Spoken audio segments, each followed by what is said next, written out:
In the last 20 years, I've had the unique opportunity of working on some of the largest organizational transactions.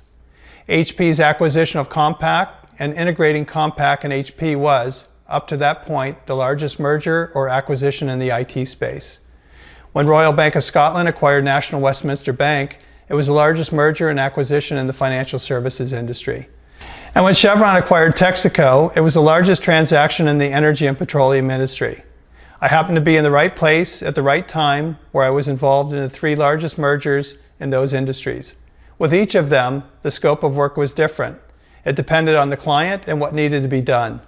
For Royal Bank of Scotland, this was an organization of 30,000 acquiring an organization of 100,000 employees.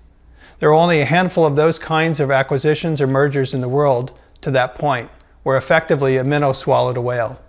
The key for the leadership of the Royal Bank of Scotland was to remain in charge after making this large acquisition. So it was essential to figure out who the best people from National Westminster Bank and who were the best people from the Royal Bank of Scotland. How do you put the best people in the best positions and maintain the culture of Royal Bank of Scotland and not just become National Westminster Bank? There was a whole host of things that needed to be done, looking at processes, systems, brands, customers across all the functional areas of the organization at both companies and figure out what the combined organization needed to be. I worked with the Royal Bank of Scotland to set up an assessment center where every single employee from each organization went through a 2 or 3 day evaluation in order to determine who was going to be retained and the roles they would have. And then reviewing all of the systems, processes, and programs for the combined organization. The majority of the people were in the UK. In the case of Hewlett-Packard acquiring Compaq, the two organizations collectively were in 33 countries. And each of the countries had their own laws on how two companies could be integrated and what was necessary and what was required.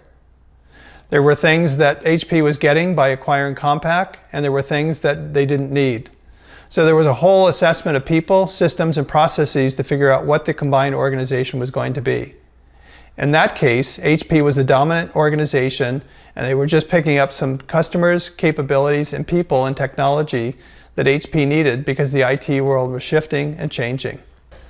With Chevron acquiring Texaco, the two companies were operating in approximately 38 countries, and the work there was a smaller scope than the work I was doing with HP and Royal Bank of Scotland, because Chevron had brought in a lot of consultants.